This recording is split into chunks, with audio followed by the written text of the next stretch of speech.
নমস্কার বন্ধুরা, মাইক্রো ব্লগে তোমাদের সবাইকে স্বাগতম জানিয়ে আজকের ভিডিওটি শুরু করছি। বন্ধুরা, মা আজকে রান্না করে পটল দিয়ে কাতলা মাছের কারি।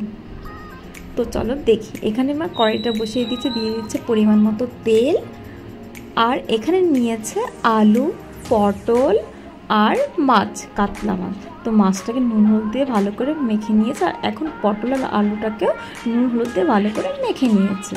আর এদিকে তেলটা গরম হয়ে গেছে, এখন পটল আর আলুটাকে ভালো করে ভেজে নেবে।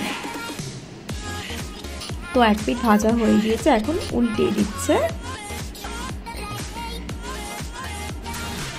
আর এদিকে দেখো বন্ধুরা, আলু আর পটলটা ভাজা হয়ে গেছে, এখন মা নামিয়ে নিচ্ছে। তো এখন মাছটাকে ভেজে নেবে। তো এক এক করে মা 2 পিস মাছই দিয়ে দিয়েছে। এইদিকে বন্ধু দেখো, তো একটা মাছ ভাজা হয়ে গেছে, মা তুলে নিয়েছে, আর এটাও ভাজা হয়ে গিয়েছে, নামিয়ে নিচ্ছে। আর এদিকে দেখো, এই তেলেই মা রান্নাটা করবে। ফোড়নে দিচ্ছে গোটা জিরে,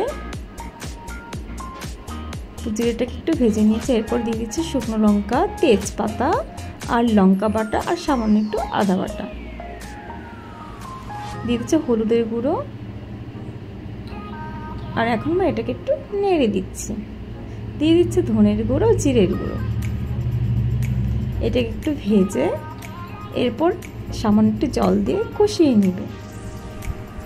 আর এখনই দিয়ে দিচ্ছে পটল আর আলুটাকে। তো এটাকে যেহেতু কষাবে, ওর জন্য দিয়ে দিয়েছে। তো এটা কষানো হয়ে গিয়েছে, এখন দিয়ে দিয়ে পরিমাণ মতো জল। তো জলটা দিয়ে এখন মা নেড়ে দিচ্ছে, যাতে মশলাটা ভালো করে মিক্স হয়ে যায়। আর এদিকে দেখো ঝোলটা কি সুন্দর ফুটছে। এখন মা দিয়ে দিয়ে ভেজে রাখা মাছগুলো। হ্যাঁ বন্ধুরা, তোমরা ভিডিওটি স্কিপ না করে ফার্স্ট থেকে লাস্ট অবধি দেখবে কেমন। তো মা মাছগুলো দিয়ে দিয়েছে, আর একটু নেড়েও দিয়েছিল। আর এদিকে দেখো, আর এখন মা দিয়ে দিচ্ছে স্বাদ মতো নুন, আর দিয়ে দিচ্ছে 2 পিস টমেটো।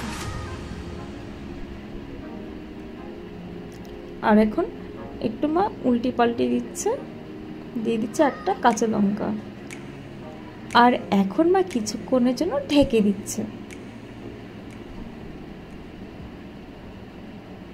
আর এদিকে দেখো বন্ধুরা, মা ঢাকনাটা খুলেও নিচ্ছে।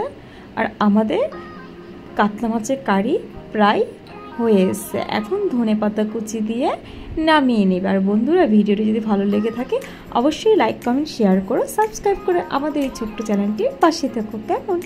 আর রেসিপিটি কেমন হয়েছে অবশ্যই কমেন্টে জানিও। যদি ভালো লেগে থাকে তোমরাও বাড়িতে একবার ট্রাই করে দেখতে পারো। আর তোমরা সবাই ভালো থেকো, সুস্থ থেকো।